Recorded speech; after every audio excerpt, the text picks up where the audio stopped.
Look, folks, think about this. My state of Delaware, if you know, not many don't know my state. My state of Delaware has a Delaware River runs up along, it's jagged.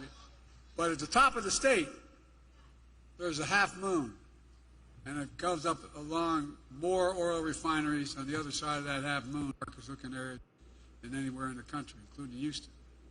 And guess what? The wind blows southeast.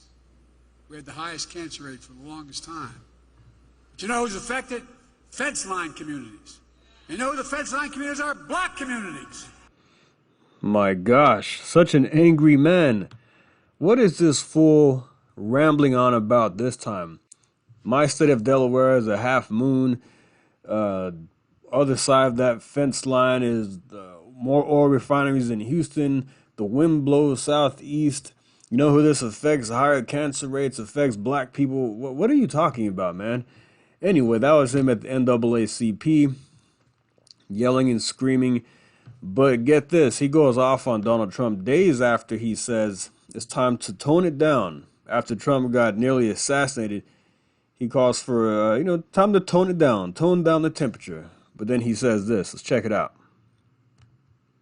He left no room for us to do what we should be doing. Invest in things that affect people's lives, like child care, elder care, and so much more, that grow the economy and help people. This guy's always yelling. Management of the pandemic was especially devastating to black communities. Oh, I know, because in other countries, other communities of color. That economic crisis drove up black unemployment, decimated small black businesses, and you peacefully protested George Floyd's murder. Donald Trump called for the National Guard to go after you. What in the hell's the matter with this man? Okay. Oh, I'm serious. Go figure. From a guy who spread the birthism lie against Barack Obama, saying he wasn't born in America and he wasn't a U.S. citizen. You want to know why Trump wanted to call in the National Guard on certain communities across the country? This is why. Tonight, a nation on edge. For the first time in 164 years, the governor of Minnesota is now fully mobilizing the National Guard. Protests erupting in Minneapolis last night, the powder keg of the crisis. Businesses set on fire as rage continues to boil over for the death of George Floyd while in police custody. George Floyd! The situation in Minneapolis is no longer in any way about the murder of George Floyd. It is about attacking civil society, instilling fear, and disrupting our great cities. The anger now spreading across the country. A protest in Philadelphia that started peacefully this afternoon grew violent. See, Trump wasn't wanting to call the National Guard on peaceful protests. He wanted to call the National Guard on this nonsense right here. Violent, a police car burning. In Los Angeles this evening, police pushing back massive crowds using batons and firing rubber bullets. In New York, this police car in flames. Authorities clashing with protesters, making 150 arrests, charging one woman with attempted murder for throwing a Molotov cocktail at 4 officers. This video showing what appears to be an officer shoving a woman to the ground. Police are now investigating that incident. In Atlanta, hundreds descending on CNN's Atlanta headquarters, defacing property and setting off fireworks. You are disgracing our city. You are disgracing the life of George Floyd and every other person who has been killed in this country. Last night in Oakland, a drive-by shooting killed one security officer and wounded another. Federal authorities now calling it a case of domestic terrorism.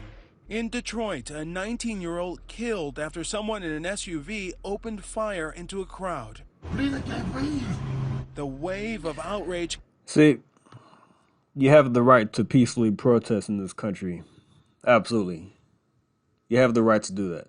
If there's something you disagree with, you can protest peacefully and make your voices heard.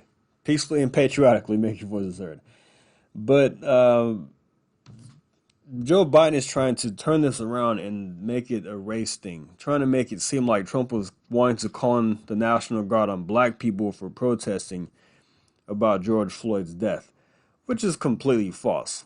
Trump even spoke out, giving condolences to the family of George Floyd, and he spoke about this. And there's absolutely nothing wrong with protesting, like I said, and Trump is a free speech guy.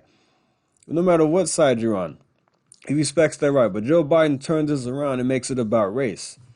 And when he started destroying property, over $1 billion in damages, I believe it was, that was reported, $1 to $2 billion in damages across the country.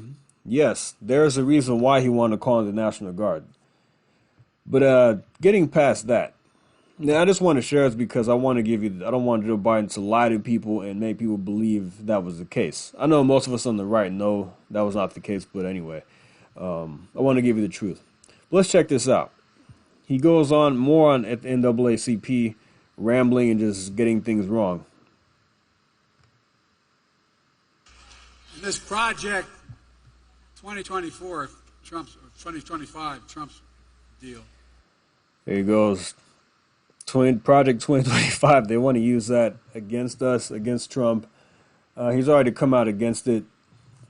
Not against it, but saying he doesn't have anything to do with it. This is a separate organization, and some things are good, some things he doesn't agree with. He's already said that.